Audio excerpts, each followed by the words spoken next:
ચાલો આજે શિયાળાની આ ઠંડીમાં ઝટપટ બની જાય અને ગરમા ગરમ ખાવાની મજા આવે. વળી ઘરમાં નાનાથી લઈ મોટા બધાને ભાવે ને તેવા પુડલા બે અલગ અલગ સ્વાદમાં બનાવીએ.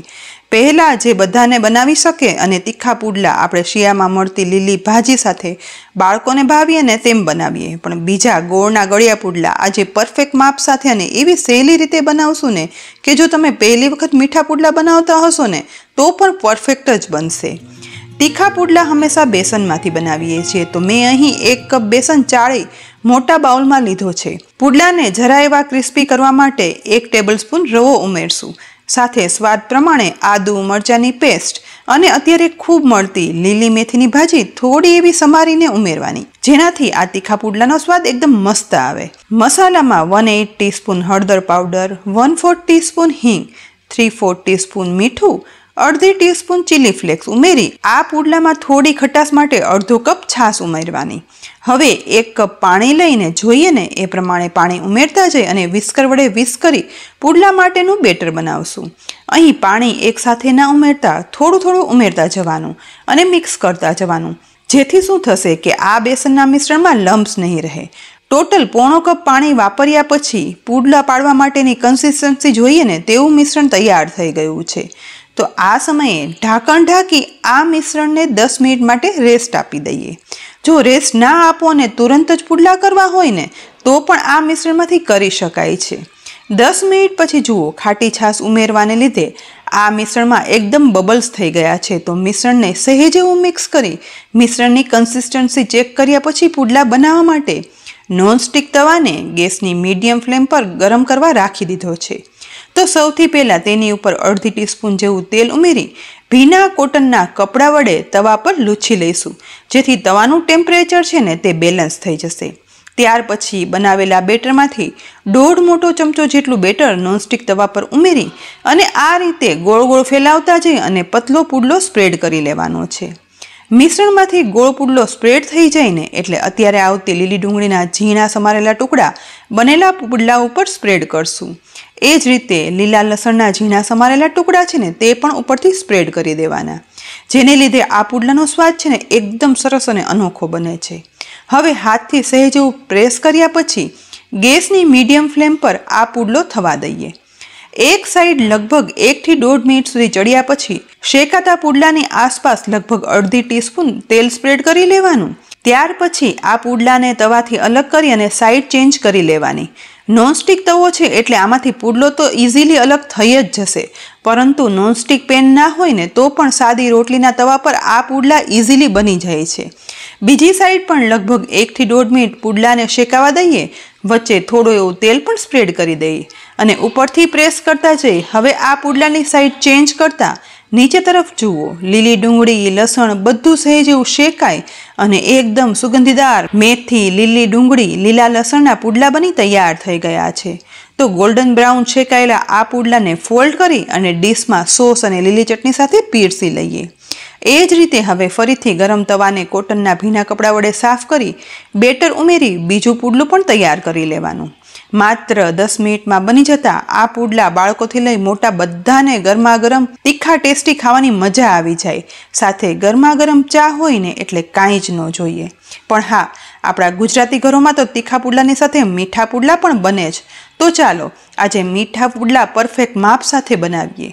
જેના માટે શરૂઆત ગેસની હાઈ ફ્લેમ પર ગરમ થતી પેનમાં 1 કપ પાણી ઉમેરી દેવાનું. તેની સાથે 1/2 કપ છીણેલો કોલ્હાપુરી ગોળ ઉમેરશું. સતત મિક્સ કરતા જઈ પાણીમાં ગોળ ઓગાળી લેવાનો.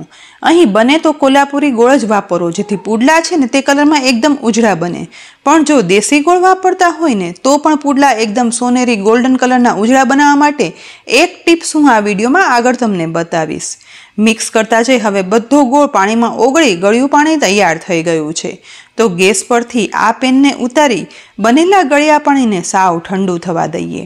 લગભગ 10 મિનિટમાં સાવ ઠંડા થયેલા ગોળના પાણીને સૌથી પહેલાં એક ઊંડા વાસણ પર ગળણી રાખી ગાળી લેવાનું છે, જેથી ગોળમાં જો કંઈ પણ કચરો હોય ને તો તે દૂર થઈ જાય. પણ મીઠા પુડલા બનાવવા માટે ગોળનું આ પાણી છે ને તે સાવ ઠંડુ થવું ખૂબ જરૂરી છે. ઠંડા થયેલા આ ગોળના પાણીમાં હવે 1/2 ટીસ્પૂન વરિયાળીનો પાવડર, 1/4 ટીસ્પૂન એલચીનો પાવડર ઉમેરવાનો. સાથે 1 ટીસ્પૂન ખાંડનો પાવડર ઉમેરશું. થોડો એવો ખાંડનો પાવડર ઉમેરવાથી દેશી ગોળમાંથી પણ આ પુડલા બનાવતા તે એકદમ કલરમાં ઉજળા અને ગોલ્ડન કલરના થશે. હવે બધું વિસ્કર વડે ચલાવી અને મિક્સ કરવાનું છે, જેથી આ ત્રણેય વસ્તુ એકદમ સરસ ગોળના પાણીમાં મિક્સ થઈ જાય.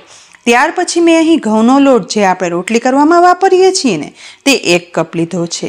લોટને ગોળના પાણીમાં ઉમેરી વિસ્કર વડે આ રીતે વિસ્ક કરવાનું છે, જેથી લોટના લમ્સ નહીં પડે અને એકદમ સરસ મિશ્રણ તૈયાર થશે. મિક્સ કરતા લોટ અને ગોળના પાણીનું મિશ્રણ તો તૈયાર થઈ ગયું છે, પરંતુ આ મિશ્રણમાંથી પુડલા નહીં પાડી શકાય. માટે અડધો કપ સાદું પાણી લઈ જોઈએ એ પ્રમાણે પાણી ઉમેરતા જઈ અને આ લોટના મિશ્રણની કન્સિસ્ટન્સી મેન્ટેન કરવાની છે, જેથી પુડલા છે ને તે ઇઝીલી પાડી શકાય. અહીં પાણીનું પ્રમાણ વધતું ઓછું ઘઉંના લોટ ઉપર ડિપેન્ડ કરે છે. ટોટલ અહીં મેં અડધો કપ પાણી ઉમેરી દીધું છે અને મિક્સ કરતા જુઓ પુડલા પાડી શકાય ને તેવું મિશ્રણ તૈયાર થયું છે. તો અડધી કલાક માટે આ મિશ્રણને સેટ થવા ઢાંકણ ઢાંકી અને રાખી દેવાનું. 30 મિનિટ પછી ઢાંકણ ખોલી અહીં મિશ્રણ સરસ સેટ થઈ ગયું છે. જો આ સમયે આ મિશ્રણની કન્સિસ્ટન્સી થોડી ઘાટી થઈ ગઈ હોય ને તો પતલી કરી લેવાની, પરંતુ આપણે અહીં કન્સિસ્ટન્સી બરાબર જ છે. તો પુડલા પાડવા માટે ફરી નોનસ્ટિક તવાને ગેસની મીડિયમ ફ્લેમ પર ગરમ કરી તેના પર ભીના કોટનના કપડા વડે સાફ કરી તવાનું ટેમ્પરેચર બેલેન્સ કર્યા પછી મીઠા પુડલાના મિશ્રણમાંથી 1 ચમચા જેટલું મિશ્રણ તવા પર ઉમેરી ધીરે ધીરે ગોળ સ્પ્રેડ કરી પુડલો બનાવી લેવાનો. આ પુડલો પણ તીખા ચણાના લોટના પુડલા જેટલો સરળતાથી સ્પ્રેડ થઈ અને ગોળ પુડલા તૈયાર થઈ જશે. લગભગ 1 મિનિટ મીડિયમ ફ્લેમ પર એક સાઈડ હવે પુડલો શેકાવા દેવાનો. આજે આપણે ગળિયા પુડલા બનાવ્યા છે, એટલા માટે આ પુડલાની આસપાસ ઘી આ રીતે સ્પ્રેડ કરી દેવાનું, કારણ કે ગળિયું પુડલું છે ને ઘીમાં બને ને તો જ ખાવાની મજા આવે. ત્યાર પછી સ્પેચ્યુલાની મદદથી ધીરે ધીરે રહી આ પુડલા તવાથી અલગ કરવાની ટ્રાય કરવાની.